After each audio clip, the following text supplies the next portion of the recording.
And you just listen to a young girl who was saying that the Nigerian community here is totally very angry. Thank you very much for the from our It was the Ijaw country of the Niger Delta of the Federal Republic of Nigeria. He went to several schools. His major academic genesis was at Government College, in Delhi. And go gather, destroy their food. With the camp and that other camp, don't compensate everybody.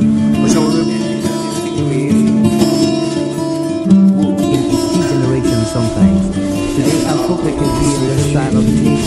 Clark, a poet and writer, and we shall also be very interested in his point at Obenson. Some lives are meaningful, some are empty. There are lives that are meaningful, with too much meaning and riches to offer humankind.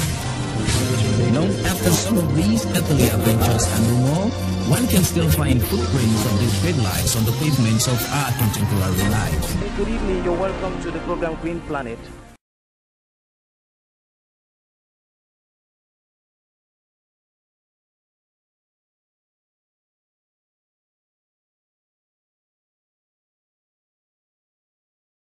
So what are you going to be talking about today, and what scale of invitees are you expecting in the ceremony today? Well, we're going to have a wide range of invitees today. We send out several invitations across the city. We have people who come out from Yaoundé and Douala to be part of this. We have people who come from Buea, Tico, and all the neighboring cities to be here. Today, basically, we're going to try to put the idea in their hands. So this is not an idea that belongs to Arrey or Obenson. It should belong to each one of us. So I have no ownership of the idea. If anything, I want people to take ownership of the idea so that as they leave this conference room, they are going to be saying to themselves that I am Cameroon. I've got to do something about the future of this country. People behind the scenes who have made this possible.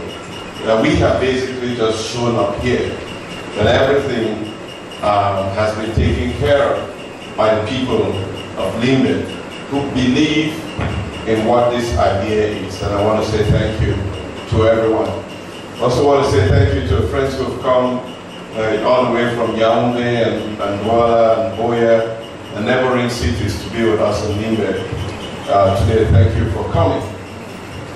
Finally, I want to talk about I am Cameroon.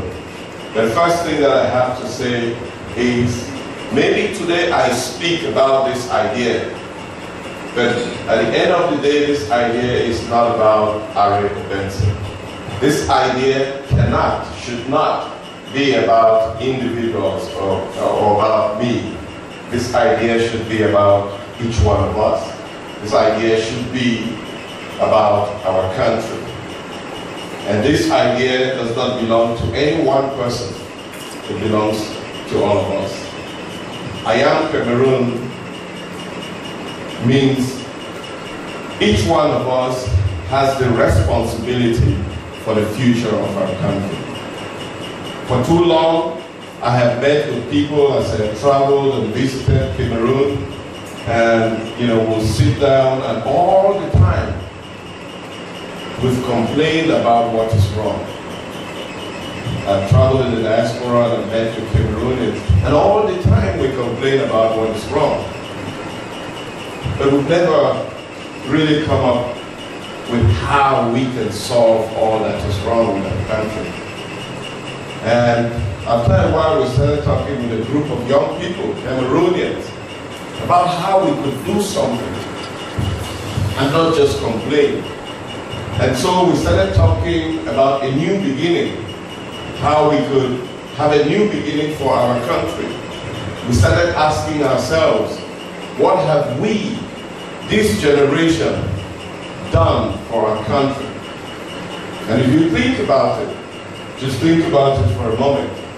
If you went back 50 years before we had independence, it could have been young people who had the choice to sacrifice their time, energy, resources, sometimes their lives, to fight for the independence of this country. And now we sit as a people in a country that is independent. But if we were to wear the shoes of those people who fought for it, I'm sure they had bigger dreams than what we have today. And here's what really bothers me. How can we as a generation ensure that the next 50 years will be better than the last 50 years as we celebrate 50 years? What in the facts tell us that the next 50 years will be better? And I'm going to use some practical examples to show you why I worry. If you were to ask whether we have progressed as we should have, or whether we have regressed, there are a few indicators that I'm going to use. Have the number of school children that sit in a classroom to get education increased or decreased? That number has certainly increased, meaning that the quality of education has decreased. We have regressed and not progressed. As the services in our public hospitals improved from what it used to be 25 years ago to what it is today, it has decreased. Services, the quality of service that's provided has decreased. So we have regressed and we've not progressed. Let's take our roads. Has the number of cars on our road increased significantly? And has our road network increased to accommodate the increase in the number of cars? Certainly not. We have regressed rather than progressed. And I can go on and on. Has corruption become more endemic in the last 20 years than it used to be in the past? Of course it has become more endemic. We have regressed rather than progressed. So you can go on in various walks of life where you can practically measure how much progress is done. Now, I had the opportunity to travel to Haiti. Incidentally, the president of Haiti was invited to address the African Union, I think, yesterday. Haiti was the first black country to have independence. And they've had independence for 200 years. And in 200 years, they have not progressed. In fact, they are worse off than many countries that have had independence for 50 years. So that explains my worry, that it doesn't mean that the next 50 years will be better. Do I think that this is going to be an easy task? Do I think that with a magic wand we're going to change everybody's minds and everybody's going to be conscious and everybody's going to take responsibility of this country to their own hands? Absolutely not. This journey is going to be long. This journey is going to be treacherous. It's going to be difficult. We're going to be heartbroken so many times. But is it worth it? And I would say yes. Because when this change happens 50 years from now, I promise you I will not be here. But let it be written in history that young people at a time conscious of what they're trying to do for the future of their country decided to do the right thing, to take action. Now we have a choice. We have two choices here. Two choices. We can either do what is easy or we choose to do what is difficult. What is easy is the comfort of opinion. Corruption is always going to be a way of life, so let it be. People will always die of malaria. Who cares? Traffic is always going to be. We should get used to this. The bikes taking over the streets. Let's get used to it. That's how life is going to be. Energy, power failure. That's it. That's the way it is in our country. This is Cameroon. Corruption, you have to do it if you want to get anything done. We can sit back and complain and eat our daily bread and relax and let the country fend for itself. It's every man for himself. Or we can do what we are trying to do here. We can go down the difficult path.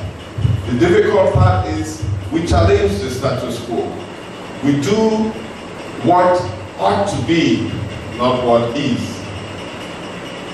We say that we can provide health care for every child that is born in this country. We can provide good quality education for every child that is born in this country. We can reduce corruption.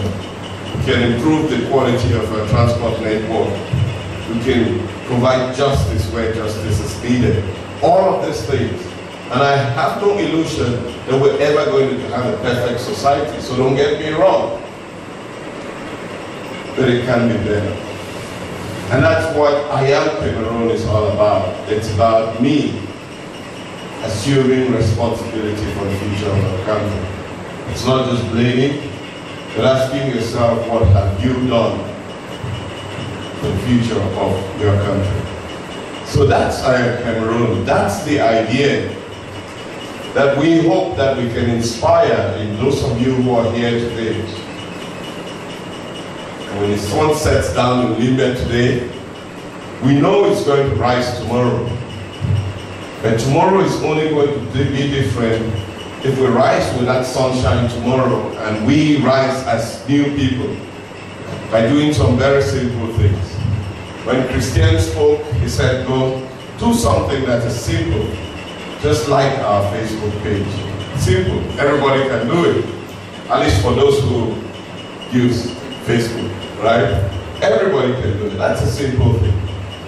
What if you shared that link with 5 other people that you knew? Just sharing it, 5 other people. Maybe you're not on Facebook. What if you left here today and spoke about this to 5 other people? That's a very simple thing. Share this idea with 5 other people. And then make a commitment to yourself in the next month, not only to talk about this, but to do something. And I don't know what it is that you're going to do. And what if you did something? That's the challenge I have for you today.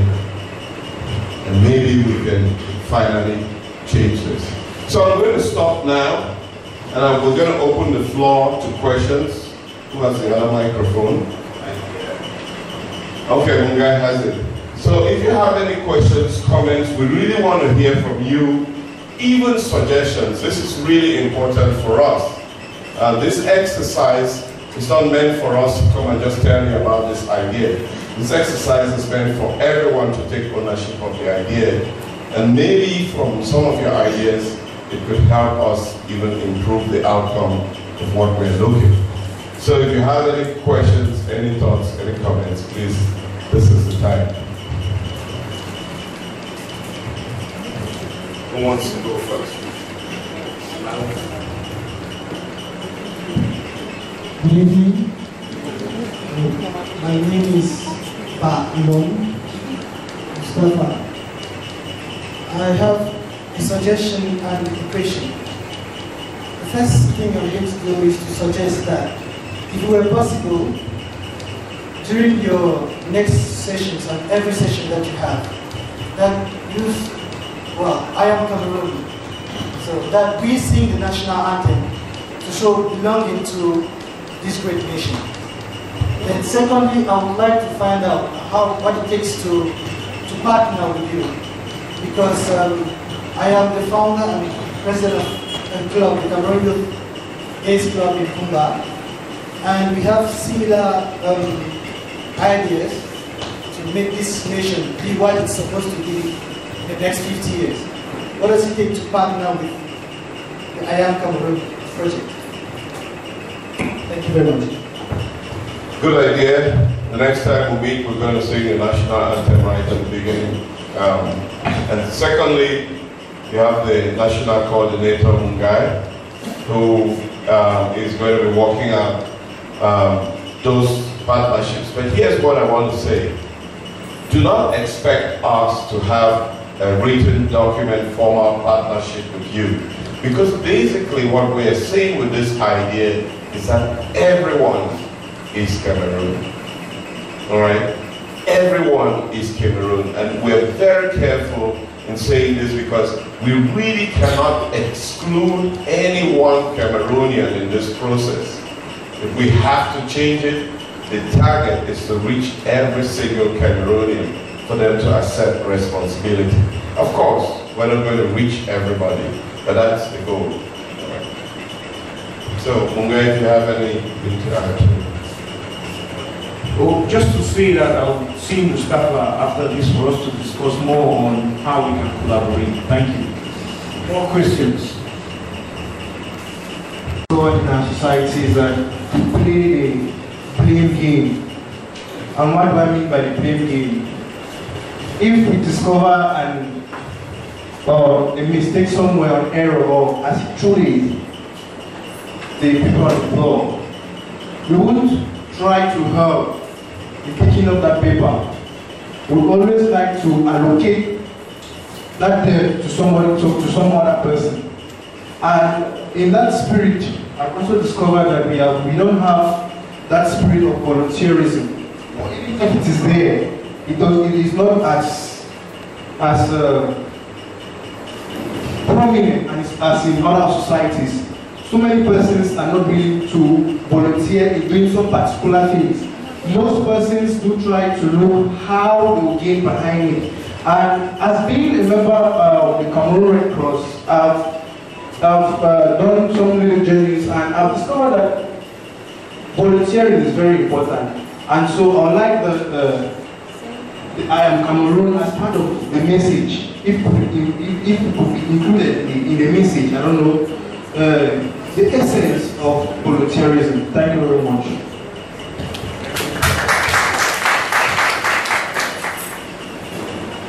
Thank you. Thank you very much, and trust we've noted that point. Okay.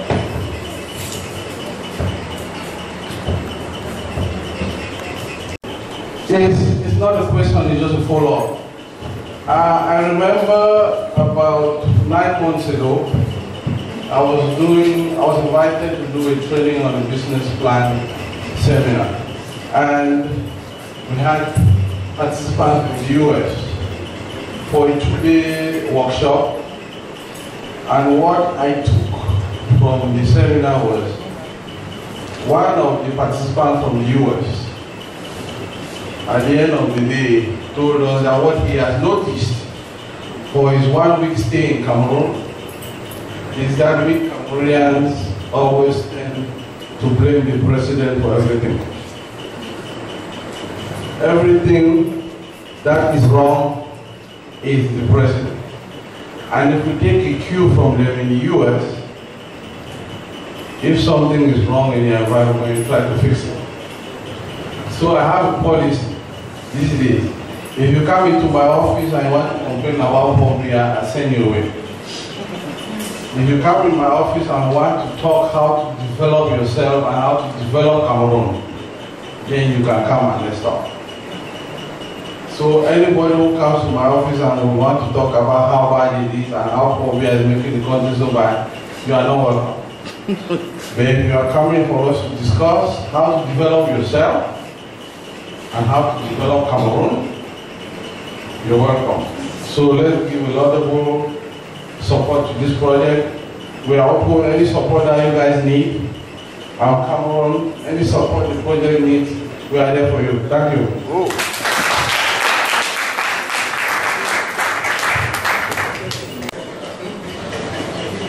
So here's what I'm asking you. I'm asking you to take a look at yourself in the mirror. And then when you look into the mirror, your expectation here is to be I am Cameroon. Is to see in the mirror the beautiful reflection of yourself. Somebody who really wants to make a difference in this country. And somebody who is going to take action.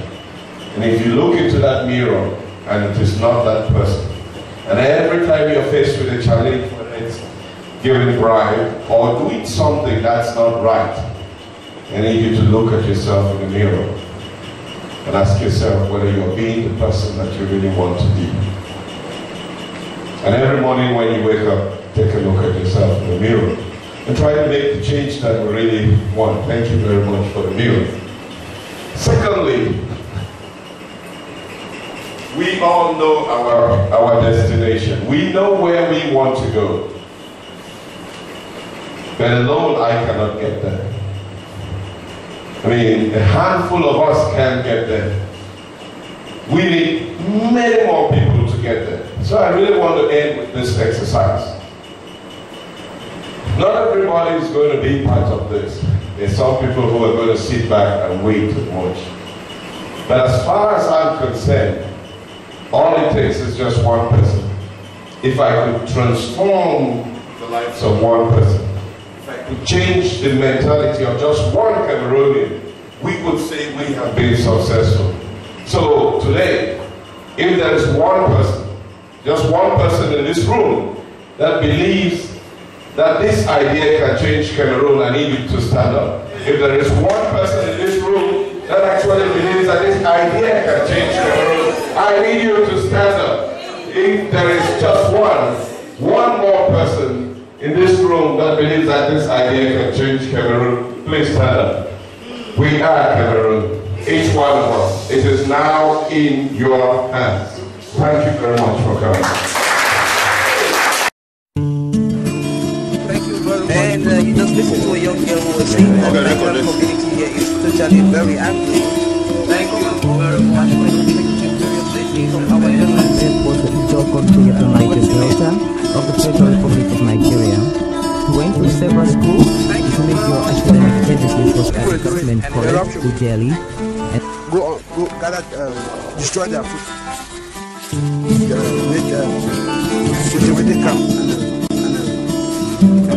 And that other camp, some of camp, you compensate everybody. in each generation sometimes. Today our focus will be in the style of J.C. Clark, a poet and writer, and we shall also be very interested in his poem Obenson. Some lives are meaningful, some are empty. Lives that are meaningful, with too much meaning and riches to offer humankind. After some of these earthly adventures and more, one can still find footprints of these great lives on the pavements of our contemporary life. Good evening, you're welcome to the program Green Planet.